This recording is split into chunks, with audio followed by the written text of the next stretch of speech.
Welcome to the disturbance. What? Alright, hey, honey, I'm in the middle of doing a voiceover on Fiverr for one of those earthlings that does something called a podcast. Alright, I'll take out the trash when I'm done. Welcome to the disturbance, hosted by Dave DeVos. Coming up on The Disturbance, we take a look at George Kittle as he adds 75 million coins to his kettle. Speaking of what could be the biggest, most disturbing news of the week, Jerry Jones actually utters the word grace 17 times in under 5 minutes.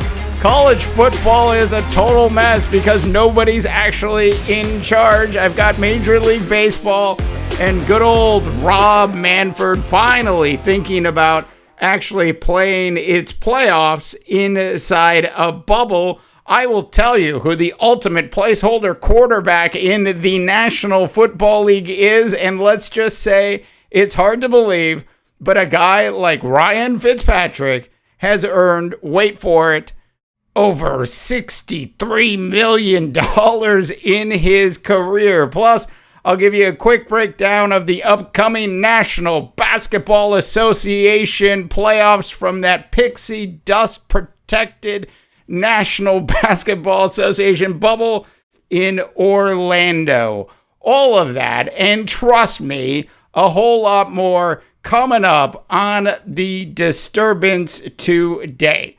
All right, now this is the first ever Disturbance podcast. If you're listening to this for the first time, do me a big favor and go ahead and subscribe to the show. We want to get as many subscribers to The Disturbance as we can possibly get. Would love to have you subscribe to the show over the coming weeks. We are going to get some hard to get interviews, some easy to get interviews, and we'll cover the world of sports in a unique way as we go. Certainly going to have a lot of fun and hopefully entertaining fun along the way. Now, I do need to tell you about my current situation. I literally sat down to do the first recording of the Disturbance podcast. And literally I was about 15 minutes into the podcast. And what happens? We get one of those rolling blackouts here in Northern California. Power out. So what I decided to do was I set up my backup generator in my home office broadcasting studio.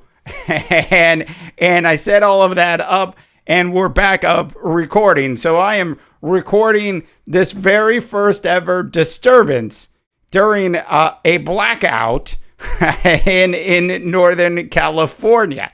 So I just wanted you to know or be aware of the situation that I'm currently in as it relates to that. Now, there is so much going on in the world of sports, which is absolutely fantastic. I don't know about you, but I can tell you that I was just absolutely disturbed by having to sort of sit through those pandemic months where you'd wake up at 7 a.m. in the morning, even though you don't normally wake up that early, and you turn on, whatever news channel you're tuning into, you check out what's happening, you put on the sports shows after you've had your share of pandemic updates, and then you just sit there and you wonder, will you ever see live sports again? So then live sports starts to come back sort of slowly. There's some interesting little golf tournaments that happen between Tiger Woods and Phil Mickelson that sort of set us up, bracing ourselves for the upcoming PGA Tour restart. We had NASCAR's restart, which was interesting. There was all sorts of stuff that happened with Bubba Wallace as that actually kicked off. So then we had the National Basketball Association, who was by far of all the sports leagues, the league that was most affected by this pandemic. Now, when this all broke, Adam Silver and the National Basketball Association can certainly be accused of a lot of things. And one of the things that they could be accused of is probably waiting a little too long to actually stop the games. I cite when you have the brand new Chase Arena here in San Francisco, and you've got an arena, and you're putting up a warning sign. There's a warning sign when you walk into the arena that we will not be held liable in case you come down with the coronavirus. Like at that very moment that somebody if intern Phil is printing that thing up, there needs to be a stop to the season so they can actually figure out what's happening. So the NBA was actually a little slow in stopping. Certainly since then, I think they've done a nice job in trying to figure out how to bring the National Basketball Association back, which leads us into the upcoming playoffs that are going to kick off early next week. Now, for those of you that haven't had a chance to watch the Portland Trailblazers beat the Memphis Grizzlies in the first play-in game since the world was black and white, literally the first play-in game since the 1950s of the National Basketball Association. So that went down today. Damian Lillard had another good game, as did Carmelo Anthony, who we'll get into Carmelo Anthony in another show. I will say this, that is one player that the Los Angeles Lakers sure could use heading into this playoffs, and I'm sure that organization in Los Angeles is going to regret at some point not having a player like Carmelo on its team, because it basically has two great players on its team, AD and of course LeBron James, and then it's got this really weird set of ragtag players. Some of those players, like Waiters and Rondo, and there's a couple other players as well that they literally pulled out of an early retirement home. Those guys were in the pre-retirement home. They were sitting there beating up on other basketball players at the local YMCA, and they pulled them out of those Sunday night men's basketball leagues and stuck them on the Los Angeles Lakers roster. That is how great LeBron James is that he seems to be able to win with these ragtag groups of players that don't on paper in any way look cohesive for about 70% of any of the National Basketball Association seasons that LeBron has played in. That is how his teams have always looked, even when they've won a lot of games. There's a couple years in Miami where you can't say that, when you had D-Wade and Bosh and they were playing great. But beyond those couple years in Miami, the rest of LeBron James's career has really been built on having these ragtag groups of players around him that might not even be in the National Basketball Association if they had not been part of a LeBron James team. So as we head into the playoffs, we have to say, congrats to the Phoenix Suns for going 8-0 in the playoffs. I told a friend this the other day, and I said, what would have been great? It's a basic misstep by Adam Silver and the National Basketball Association. The reality is that the Phoenix Suns and the Memphis Grizzlies had the identical records. Now, the Memphis Grizzlies got into the play-in game simply because of a head-to-head matchup against Phoenix. What should have happened, what I really wanted to see happen, was today's game that we saw between Portland and Memphis, it should have been the play-in game. We should have had Memphis versus Phoenix today for the right to go up against Portland. That is exactly what I wanted to see. Now, as we head into the National Basketball Association playoffs and this pixie dust protected Orlando bubble that the NBA has reportedly spent $150 million on, I think that number is actually going to be, when it's all said and done, a low number. But they've spent a lot of money to protect ultimately their investment, which is a good idea. As we take a look at the Western Conference, and you've got the Lakers against Portland. A lot of people out there are going to start talking about how Portland's going to upset the Lakers. I can tell you right now that is not going to happen. You've got Houston against OKC, a 4 versus 5 matchup. I had sort of talked about this a little bit in the past about how I thought the Houston Rockets were the dark horse to come out of the Western Conference, inside the bubble. I mean, when you think about a guy like James Harden, and you think about James Harden for a second. One of the reasons that he always goes out of the playoffs early is he tends to get distracted when he's in other cities. He gets distracted by establishments. He gets late night establishments.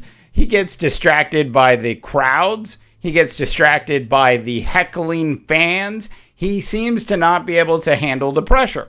So coming into the bubble, I thought huge advantage, absolutely huge advantage for the Houston Rockets, not having to travel from city to city. And with Russell Westbrook and all the other nice little pieces that they have, and I use the term little because it is a short basketball team who could get hot and score 140 points in any given night in the NBA playoffs, certainly has a chance to make a couple legitimate upsets along the way.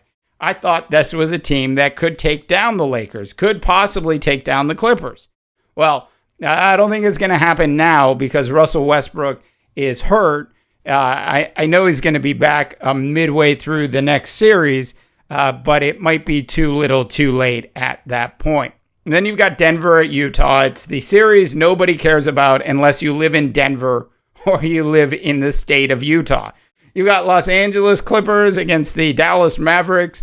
I don't think anybody out there other than Luka Doncic actually believes that the Dallas Mavericks have enough firepower to take down the Clippers. Now, as we sit here entering this first round of the playoffs, if I had to pick a team coming out of the West at this point, I would have to go, as disturbing as this is to me, the organization that literally used to pull people off of the streets.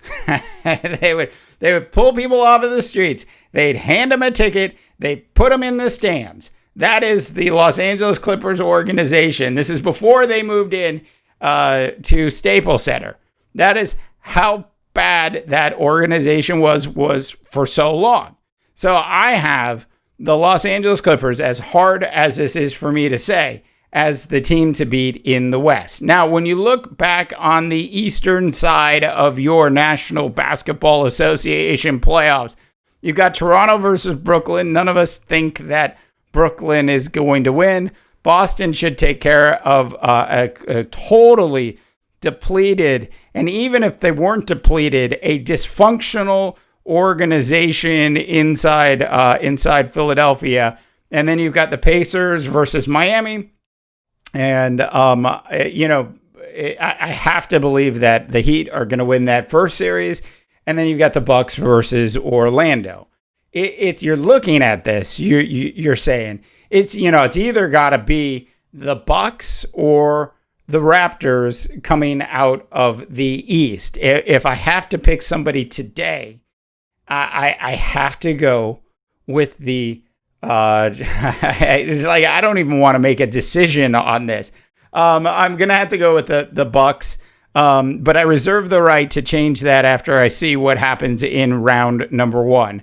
of the playoffs. And that being said, as we enter round one, I would have the Clippers versus the Bucks in the National Basketball Association Championship. And then it's just really disturbing. And then I would actually have to take the Clippers and predict that the Clippers, the Los Angeles Clippers, the team that would pull in people off the streets and give them free tickets so it looked like there were actual people in the stands back in the 80s in Los Angeles. I have to predict for the first time in the history of mankind that the Los Angeles Clippers are going to win the NBA title this year. All right. Elsewhere around the world of sports, I thought it was interesting a little earlier in the week when George Kittle of the San Francisco 49ers got a $75 million contract. If you go inside the numbers of this deal, it's a 5-year deal. 40 million of it is guaranteed. And so I started to think about it. Yeah, definitely resetting the National Football League tight end market is exactly what George Kittle and Travis Kelce of the Kansas City Chiefs have done in the past 2 weeks. Kelce got a $57 million contract, which is a 4-year deal.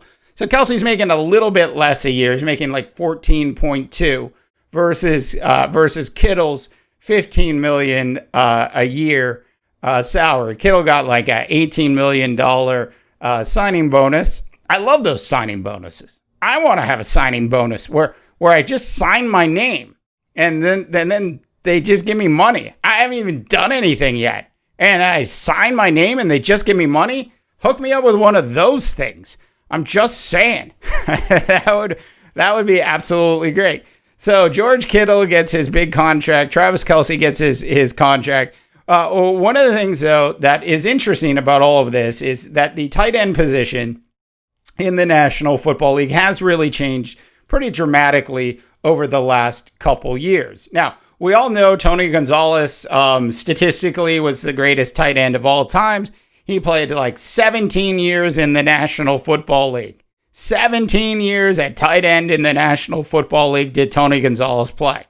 Yeah, sometimes he just doesn't get enough credit. He had 4 times in his career, 4 times in 17 years did he have over 1,000 yards receiving. You got to go back into, Antonio Gates did it like once. You got to go back into the 80s for Kellen Winslow Sr., who was the really one of the first tight ends to ever go for over 1,000 yards in a season. He did that 3 times in his, I think it was 9-year career inside the National Football League. A guy like Travis Kelce, who is in his, I think, 6th season in the National Football League, has already done it 3 times. George Kittle, who is entering his 4th season, he's played 3 full seasons in the National Football League, has done it twice. So these 2 players alone are really changing the way tight ends are being utilized in the game today.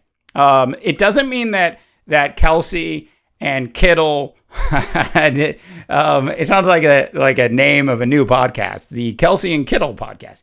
But it doesn't mean that those guys don't block and that they're not full team players and they're not really wide receivers. I'm really tired. I am really tired of people calling what George Kittle does and what Kelce does and claiming they're really just wide receivers playing tight ends. That is not what's happening here. What they're basically doing is they're opening up the field. They're making a lot of their catches in the middle of the field. They are not always taking punishment, but applying punishment. I cannot wait. I cannot wait for the start of the National Football League season. I'm just getting fired up. Putting stats into perspective. George Kittle, in his first 3 years in the National Football League, had more yards receiving than any other tight end in the history of the NFL.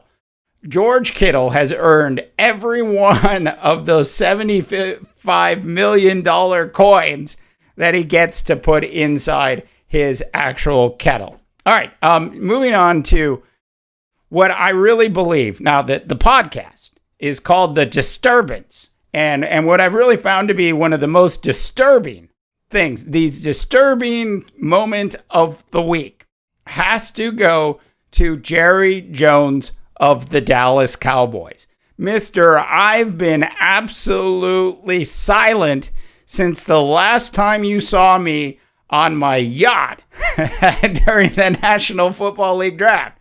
Literally, that was the last time we saw or heard from Jerry Jones. With all the social injustice that was going on, with all of the issues around race in this country, Jerry Jones was not surprisingly quiet. And I will tell you why. He should have been more vocal. Let me get that straight. Jerry Jones should have come out and said something, but he didn't. And that in no way was surprising to me at all. Jerry Jones, the owner of the Dallas Cowboys, the billionaire, I don't even know how much he's actually worth, but I do know that the Cowboys are worth at this point an insane amount of money. You're talking about anywhere, I've heard the numbers anywhere from like $3 to $5 billion is the current value of the Dallas Cowboys, which is crazy when you actually think about what $1 billion is, and then you multiply by 3, maybe 5. How can you not think that that is a crazy number? So you got Jerry Jones, who finally surfaces. Like, I was like, man, was he being held hostage on his yacht after the NFL draft? Was he literally being held hostage? So he finally surfaces, holds a press conference, and uses the word grace 17 times in under 5 minutes. It was his attempt to explain how he and the Dallas Cowboy organization are going to handle or not handle the argument about whether or not his players are going to kneel during the upcoming national anthem of any of their upcoming games. Now, I do want to say this. I live in a free country. This is a country that was built on freedom. I do not want to get into politics too much on this show. But one of the beautiful things about freedom is that you have the right to do one thing or the other. If you choose as a player to not stand for the national anthem, and it is a policy of that owner or that team or that league that you're playing for, and they don't give you an exception, you could be fired. That is part of the agreement you made with that particular team and or league to be a member of that organization. It's an employment contract. I'm not saying that I don't think it's silly. Look, this whole thing about kneeling versus not kneeling seems absolutely ridiculous to me, that an owner or a league would get in the way of a player or a group of players deciding that they wanted to use their platform to talk about this racial injustice that has been going on in this country for way too long. You have to be honest about what's happening. Jerry Jones, on the other hand, would not in any way take the statements that I just made about that as a legitimate way of thinking. What Jerry Jones is all about is the bottom line. He is there to protect that $3 to $5 billion valuation of his Dallas Cowboys. So Jerry is just sort of sitting back. He's on a golf hole right now, and he's looking at the wind, and he's trying to figure out, is the wind blowing to the left or is it blowing to the right? and which, should I hit a fade or should I hit a draw? That is what Jerry Jones is trying to figure out. And when he figures out that more people are hitting fades than draws, that Jerry's going to hit a fade. That is as simple as I can put this. Jerry Jones is just waiting to see what the public reaction is going to be if his team decides to do one thing or the other. I'm not saying it's right. I'm just simply saying that is who Jerry Jones clearly is. And I wouldn't be saying that if he hadn't been quiet for the last 110 days. Literally, look, I know the yacht was beautiful. You had a chance to see it during the NFL. Absolutely beautiful yacht. I mean, like, I could spend 110 days on that yacht and not surface at all. I get it. But this is one of those times where Jerry Jones needed to make a statement one way or the other. So that by far was the biggest disturbance of the week in the world of sports. All right, moving on to college football, which is an absolute mess. And it's an absolute mess for a wide variety of reasons. The current reason that it's a mess is this pandemic has proved one thing to all of us. It has proven that there is actually nobody in charge of this billion-dollar sport. There is not one person in charge of college football that could actually make a universal decision about how college football should be played this year, whether or not it should or shouldn't be played. Now, I have ripped on Rob Manfred, the commissioner of Major League Baseball, who has absolutely nothing to do with college football, a bunch of times. I just bring Rob Manfred up for the reason that he decided to go all plane, trains, and automobiles with his sports league in the midst of a pandemic. And we saw what happened.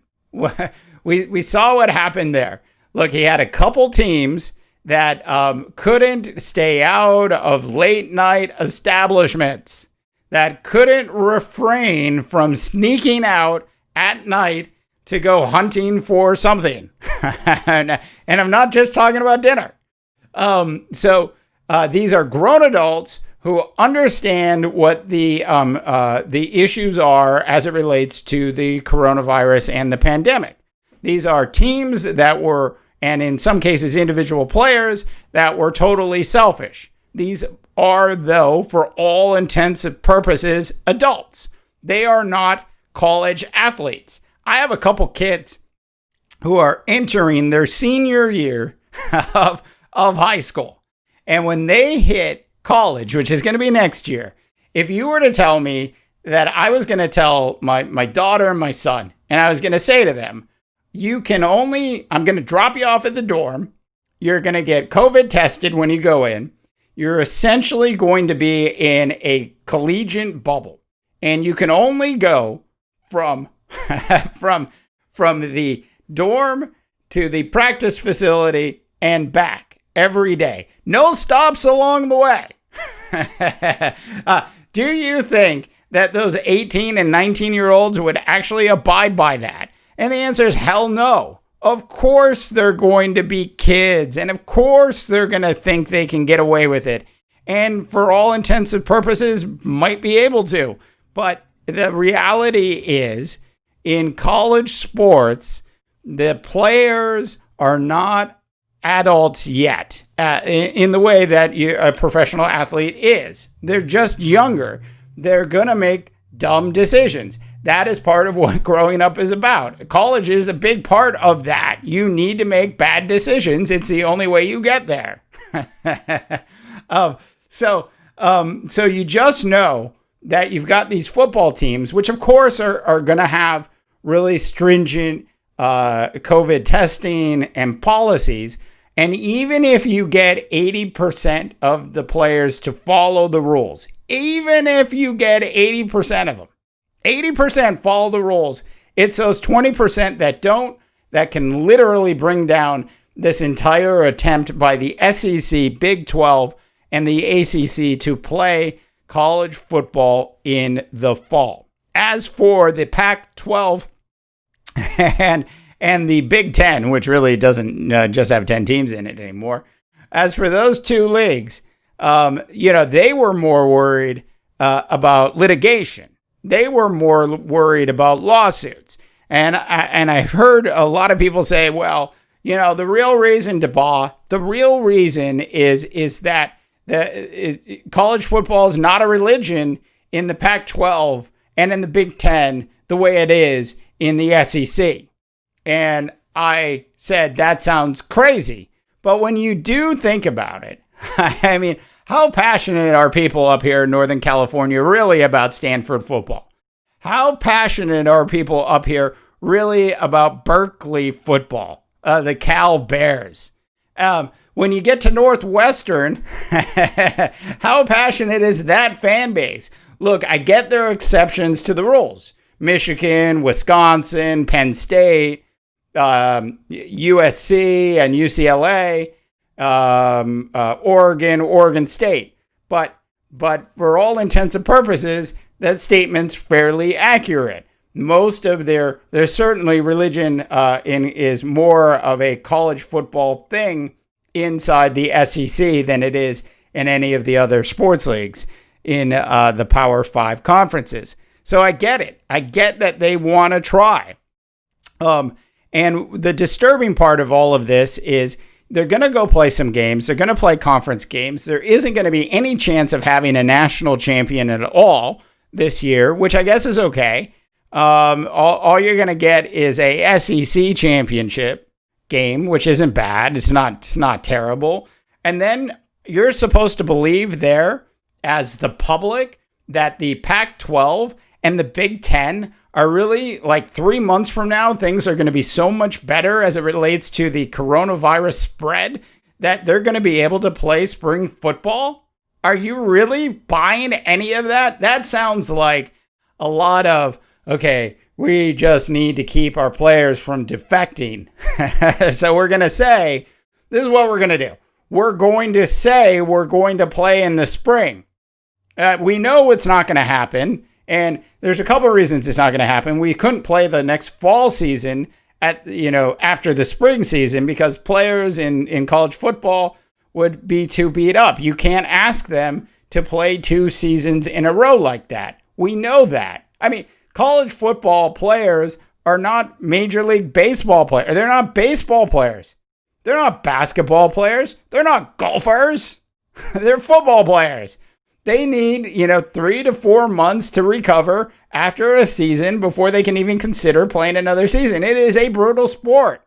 They get beat up badly, and in this case, don't get paid for it. So now you're going to ask them to play basically almost nonstop for like a 10-month period. It's just not going to happen. So this whole idea that spring football is going to occur anywhere other than in the Rock's reboot of the XFL seems absolutely ridiculous to me. And the big problem is, when it's all said and done, is that there isn't anybody in charge. Look, I think the Pac-12 and the Big Ten should have just said, hey, look, if these other schools really think they can pull this off, let's give it a shot. Let's see what happens. That brings me back to Rob Manfred and Major League Baseball, who I thought were absolutely ridiculous and were taking unnecessary risks by not having a bubble set up for their league. It made no sense to me that they would actually allow their players to travel around the country from city to city. For what? For what? Different dimensions in the outfield?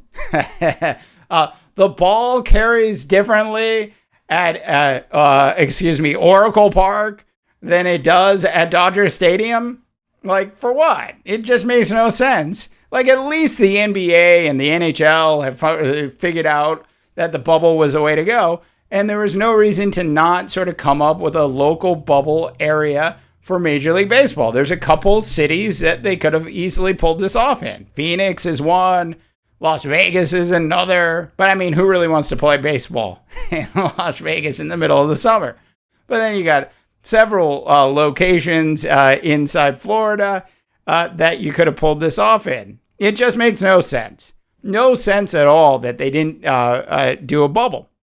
But what they did do is they did prove that you can move from city to city and sort of, have enough players not test positive in order to, sort of keep their game going. Now, we talked earlier about the the late night establishment clubs that like teams like the Marlins and the Cardinals suffered from because they just didn't take this stuff seriously. And we all know that the Marlins lost like half of their team and then missed a bunch of games and all of that. So they didn't take it seriously. And you just know that there's going to be, even when teams take this stuff really seriously, there's still going to be some issues that pop up along the way.